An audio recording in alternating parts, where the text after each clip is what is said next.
and welcome to our podcast, the Asphalt Story Americas edition. Today, we want to give an overview of the Americas market developments and our thoughts on how it will unfold in the upcoming months.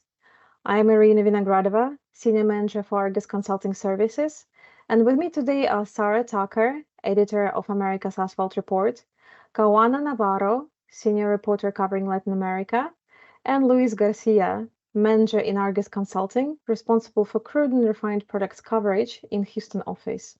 So thank you so much for joining me. And let's probably start with you, Sarah. What's everyone talking about in the US asphalt market these days? Hi, Irina. Right now, everyone is talking about the lackluster demand and what seems to be an oversupply in the market. U.S. asphalt inventories are at healthy levels, maybe a little too healthy. They're above the 5-year average, and they have been nearly all summer, which is pretty unusual. At the same time, demand has been lower than expected. In the first half of the year, the EIA pegged demand 3.6% lower than the first half of 2022. Right, that's surprising. What is causing that?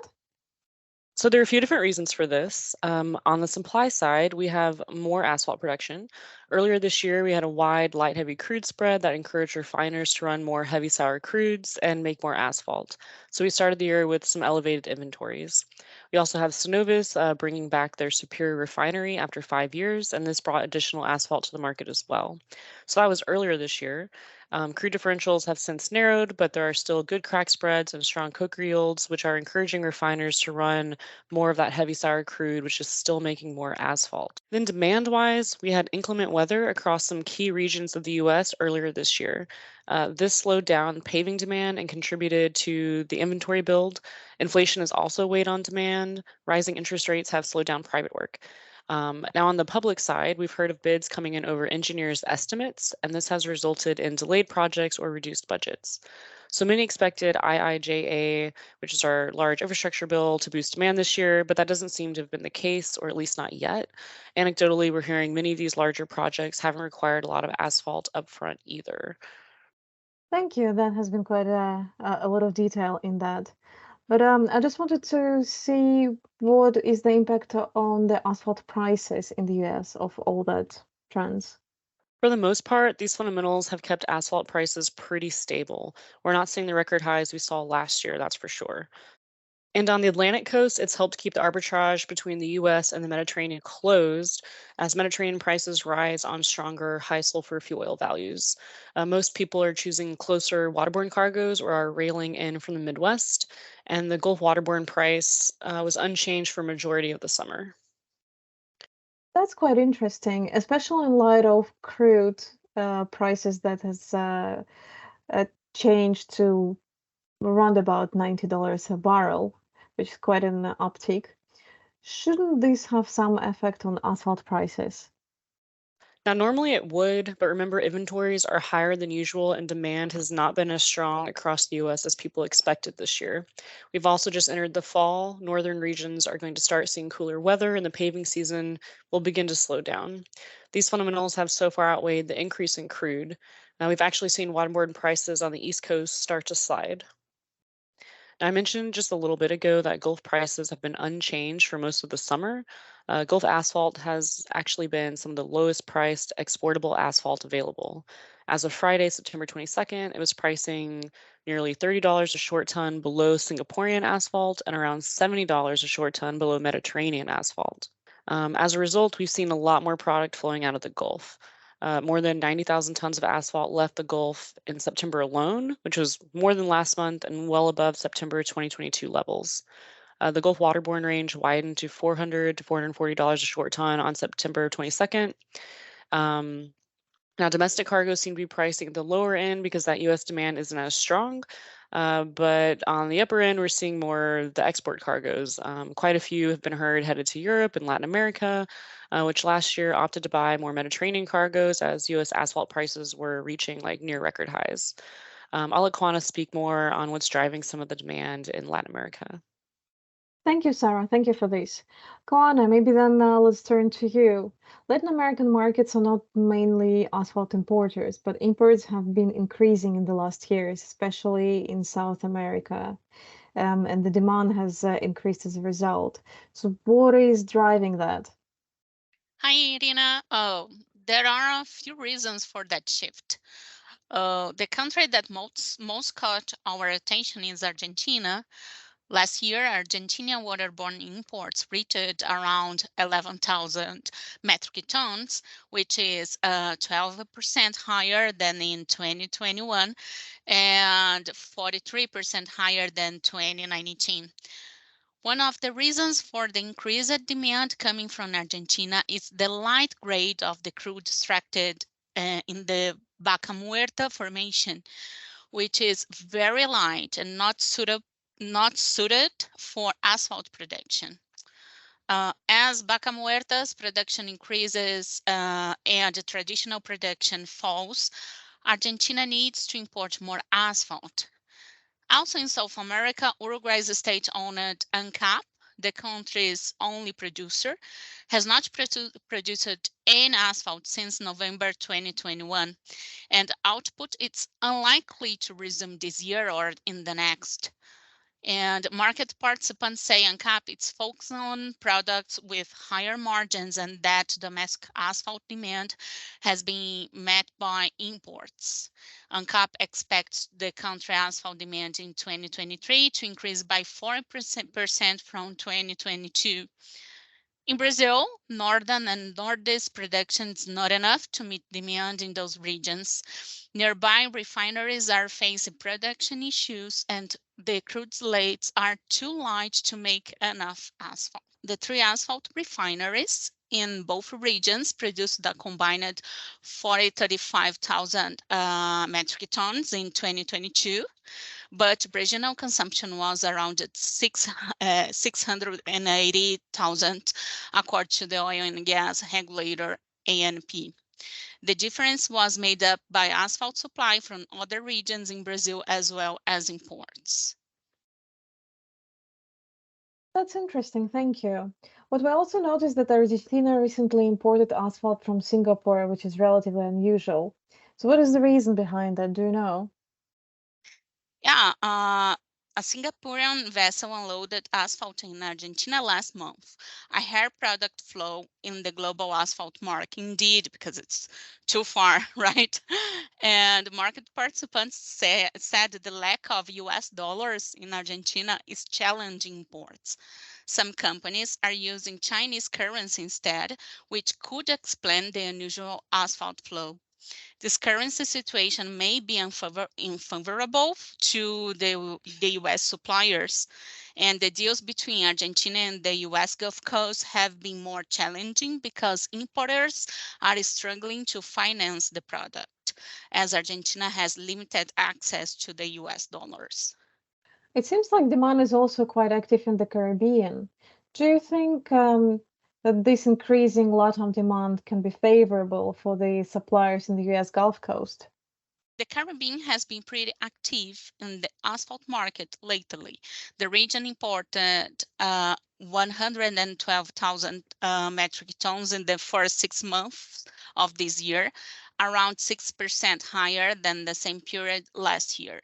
However, US Gulf asphalt suppliers will likely need to compete with supply from Colombia, which has which has risen by almost 70% in the first half of 2023 from the same period in 2022. US suppliers may also face additional competition from Venezuela, which is coming back to the export market. In July this year, the country's state-owned oil company, PDV, resumed exports of some especially oil-related products to neighboring include an asphalt delivered to Brazil. And more deals between these two countries are expected to be concluded in the next weeks. Uh, Also, we can say the restart of the Isla refinery in Curacao may provide additional supply for Latin America sometime next year. Thank you, Koana. That has been quite insightful. On this note, speaking of the near future, maybe we can turn to Luis. Luis, what are we expecting in the asphalt markets in the US in the next 6 to 12 months? So there was more asphalt in inventory in June this year than during the same month in 2020 and 2021 at the peak of the pandemic. So that's kind of telling. So if you couple that with a demand that was below what it was expected for the first half of 2023, then you have a good scenario for stable prices for the rest of the year or even possible downward pressure on prices. So we'll see. On the production side, the production in the first half of 2023 was lower than the first half of 2022 and 2021. It decreased around 2.5% when compared to the first half of 2022, which was also kind of surprising. So again, that fact combined with below expectation demand does not suggest that the total production in 2023 will surpass 2022. And if it does, it will be only marginally, only by a little bit. So also a trend that we expect to continue is relatively high volumes of exports of asphalt. In the first half of 2023, asphalt exports were almost 7% higher than the same period in 2022. Producers and traders have been successful in finding outlets and buyers for that excess supply, and they will for sure keep trying to do so. Thank you. I know Sarah already talked a bit about this, but what is your take on the relatively weak asphalt demand during the first half of this year? Well, having the money available to spend is one thing, but being able to actually spend it is a different story. There's a lot of things that need to happen, and many pieces must fall in place before that asphalt can actually be applied on the roads. We know that there is plenty of funding available from the government to invest on infrastructure and a large portion of that specifically on roads. But that is only one piece of the puzzle. Supply, storage, workforce availability, weather, and inflation are other critical factors. Supply has not been a problem lately, but as Sarah mentioned, weather, workforce availability, and inflation have negatively affected paving projects and consequently have also negatively affected total asphalt demand. So additionally, in general, jobs funded by the Infrastructure Investment and Jobs Act tend to have a lengthier pre-construction and planning period and some requirements related to made in the US materials, which does tend to complicate things a little bit more. Lastly, I'll say that I would not be surprised if the government programs are extended a year or two. Just to be clear, I'm not suggesting that more funding or more money will be available. What I'm suggesting is that maybe, just maybe, the time frame for this disbursement of those funds and the actual completion of projects could be extended as needed. Okay, we have seen actually something pretty similar in Europe. But yeah, same question about Latin America. What do you expect in the next 6 to 12 months on the supply and demand side? My answer won't be as long on this one. Kawan already covered quite a bit on that front, but I will say that we expect the same trends to continue, the same trends that we've seen so far in the first half of this year. So politics and elections, as always in Latin America, will continue to drive demand. When there are elections, and projects tend to be accelerated because that means votes for politicians. So that will be the case in some countries in Latin America, and in particular Argentina. They have elections this year. So another trend that I expect to continue is Brazil. They will keep being slightly short on asphalt while the demand is there. So that demand will have to be satisfied from somewhere. And also Argentina and Uruguay. For Argentina and Uruguay, we expect that they will continue to import lots of asphalt because they have ongoing projects and they're not producing. So there will be a lot of imports for those two countries. That some of that comes from Latin America or the Gulf Coast or Colombia, as Kawana mentioned. So, and that takes me to the next trend, which is that Colombia will keep being a key player in Latin America, and especially in providing asphalt to the Caribbean islands. And actually, And surprisingly enough, Colombia in the last few years, and in particular this year, they've been competing with the U.S. Gulf Coast refiners for the Caribbean market, and they're eating out some market share. So that was not a scenario that we saw a few years in the past. And also, this is more of a, I don't know if it's a trend or question, but I wonder if Argentina will keep buying asphalt using Chinese currency. I think they will. They're kind of aligned. But if there is a change of regime in Argentina, that may certainly change because the front runner for the Argentinian presidential election, someone from the right wing. So if he wins, I would expect that trend to stop immediately. He will go back to buy asphalt in dollars, but we'll see. And well, I don't know if Kawana has something else to add or someone else has something else to add to the Latin American trends for the next few months. No, I think you are completely right, Luis. Politics drives a lot our demand over here, and we need to keep an eye on Argentinian elections. Thank you, guys. Thank you for this. Sarah, Koana, Luis, many thanks for joining me here. And thank you, everybody, for listening. We hope to be back with you again soon with another update. And at this time, it's going to be on the Asian markets. For further information about the bitumen coverage, or asphalt coverage, as they call it in the US, you can check out Argus bitumen publication, Argus Asphalt Americas, and Argus Asphalt Annual 2023. And to learn more about Argus Consulting Services, please visit www.argusmedia.com/consulting.